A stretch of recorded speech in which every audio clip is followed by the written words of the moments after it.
All right, guys, welcome back to the show. Today, we've got a Reddit story that, honestly, I don't even know how to prepare you for this. Let's go. Yeah, this is one of those stories that starts off kind of questionable and then just snowballs into absolute insanity. Like, you think you know where it's going? Nope, you don't. We're coming this one, Steve and the Family Affair. Steve, buddy, if you're out there listening, I have so many questions. All right, so this storyteller says, you want crazy? Because I've got crazy. This happened back in my mid-20s. I knew this guy, Steve.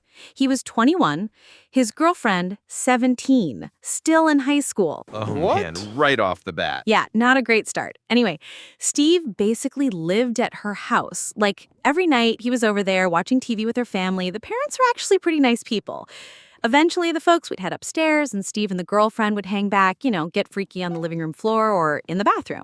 The living room floor? Bro, there's literally a bed upstairs. But nah, he said, carpet burn me, baby. Exactly. But here's where it gets wild. The dad worked from home a lot, so some nights the girlfriend and mom would go to bed early, and Steve would just hang out with the dad. They'd talk computers, games, new tech. Pretty normal, right? Yeah, just some innocent bonding between your girlfriend's dad and her boyfriend. What could go wrong? Well, one night Steve's on the floor plugging something in, looks up and realizes the dad's got a massive hard-on. The guy literally pulls his sweats down and goes, "You like that?" No way. Did Steve, please tell me Steve bailed. Most people would. Steve did not. He goes for it. Sucks him off, finishes the job, then just heads home like nothing happened. Bro, that escalated faster than a Tesla in ludicrous mode. Imagine watching Wheel of Fortune with your girlfriend's dad one minute and then that the next. And the craziest part, it wasn't a one-time thing. They kept doing it once a month, late nights, Dad and Steve. No one else had a clue. So Steve's side hustle was basically being the dad's secret boyfriend. Got it. Wait, here's the better part. Eventually, Steve and his girlfriend move in together. You'd think that would calm things down, right? Wrong. I feel chaos coming. Exactly. One night, Steve's dropping something off at the mom's house while the dad is away on a work trip. The mom's in a house coat, looking all casual, and she puts the moves on him. Steve does not resist. He bends her over the downstairs bathroom counter. No, not the mom. Steve, what are you doing? This man's out here collecting family members like his Pokemon cards. Gotta smash them all. Exactly. It becomes a regular thing, too. Anytime the dad's away and Steve can sneak over, they hook up. Okay, so at this point, Steve has got the dad and the mom. He's literally one sibling away from a full set. Don't tell me. Oh, yeah. Later on, Steve and his girlfriend hit some rough patches. He's venting to her older brother about it. And what happens? No, not the brother, too. Not the brother. The brother, too. Oh, my God. He really did it. He went full Thanos, collected the whole family. Dad, mom, brother, girlfriend. Man's got the infinity gauntlet of bad decisions. And here's the kicker. When it all blew up, because of course it did, none of them knew about the others. Like, the mom didn't know about the dad didn't know about the brother. Nobody knew.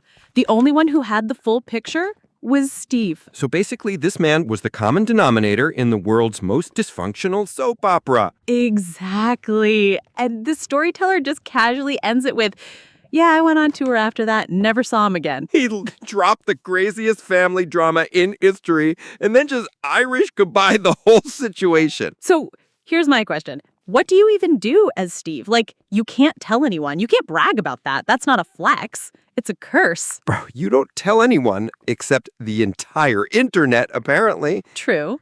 But imagine the family reunion years later, just sitting there at Thanksgiving, everyone passing the mashed potatoes, and Steve's like, "Yeah, I've seen everyone naked here." Oh, God, the trauma. Forget Tiger King. Forget Making a Murderer. I want a 10-part Netflix docuseries called Steve, the Family Man. So what do you guys think? Was this the craziest Reddit story ever, or have you seen worse? Drop it in the comments, and if you're Steve, bro, call us. We need answers. Okay, so after Steve's little family adventure, I didn't think we could top that level of chaos. Yeah, where do you even go after smashing an entire household? Like, you can't just go back to normal life after that. But the next Reddit story we found is a different flavor of crazy. Not sex scandals, corporate bullshit. which honestly sometimes feels worse. Oh, God. CEO stories always end with someone getting screwed, and not in the Steve way. All right, here we go. A few years ago, I was promoted to a management position at my software company. Hand-picked for the job, they said. The catch? No raise until I got the team performing at minimum standards. Classic. We value you so much, but not enough to pay you. Yep. 2 years in, this person had their team performing at record numbers, crushing it. Every quarter they asked for the raise. Every quarter the company found an excuse to delay. Finally, they pulled HR into it. Suddenly, boom, a date was set for a raise review. Funny how HR makes things move when you bring them in. But wait, I feel a plot twist. Oh, there is. A week before the review, their direct supervisor, who also happens to be the CEO, changes the minimum requirements to just barely exceed the team's current numbers. No, that is evil. Straight up moving the goalposts. And then, at the review, with HR sitting right there, the CEO puts on his sad face and says he's deeply disappointed with performance and warns them to go the extra mile or face disciplinary action.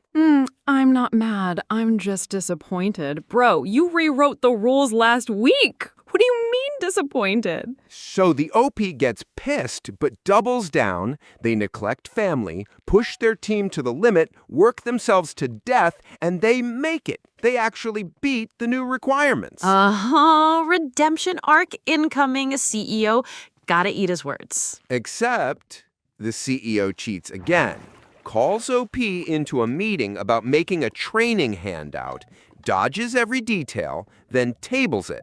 A month later, HR pulls OP in and says they're being written up for failing to deliver the training handout. No, he set him up. That's diabolical. Yep. The CEO brings his own typed-up meeting notes as evidence, making it look like OP was responsible. HR believes him. Boom! OP gets demoted off their own team. Man, imagine busting your ass for 2 years, outperforming everyone, and then getting demoted because your boss forged homework receipts. And the kicker? He replaces OP with his biggest kiss-ass assistant and tells everyone how terrible OP was at the job. Bruh, that's corporate gaslighting on God mode. So yeah, no revenge, no justice, just the CEO wins. That's the worst part. Like, if this were a movie, OP would have started their own company and crushed him, but in real life, the asshole wins. I hate it, but it's true. Sometimes the bad guys pull the wings off flies just because they can. And you can't fight back, because who do you complain to? The CEO is the top of the food chain. HR works for him. It's checkmate.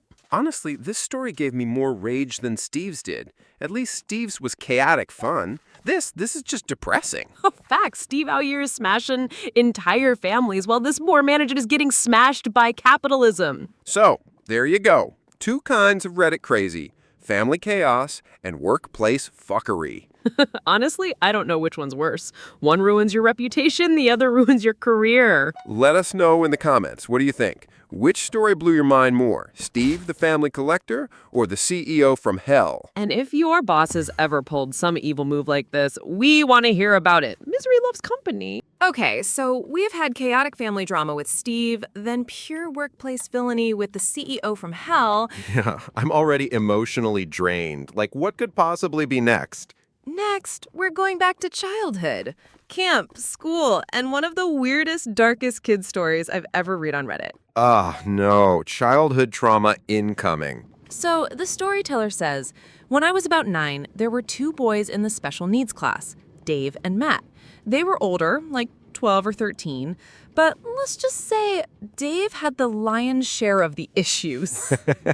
Lion's share is a wild way to put it, man. That already sets the tone. The teachers were all like, they're just like normal kids, but not really. One time, one of them cornered OP in the bathroom and yelled, "Wanna see my dick?" Bro, imagine being 9 years old, just trying to pee in peace, and you get ambushed with that. No thanks. Anyway, that summer, they all end up at the same day camp. Dave and Matt are best friends. One day, OP's friends dare him to sneak behind the curtain on the stage, which was out of bounds. So he goes up there.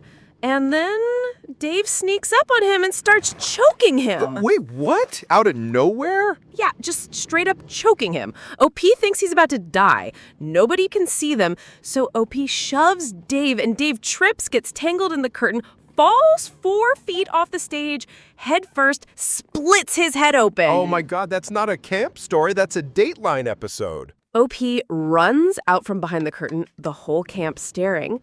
Then Matt pushes through the crowd, cradles Dave's body in his arms, and screams, "You killed him! You killed him!" Bro, that's straight out of a move. Sean Penn in Mystic River. I can see it. Slow motion, dramatic music, everyone gasping. Yes, exactly what OP said. Counselors drag Dave away. OP never sees him again. No punishment, just gone. Years later, OP runs into Matt at a gas station. They chat. Matt's talking about gas prices, complaining about how they go up and down.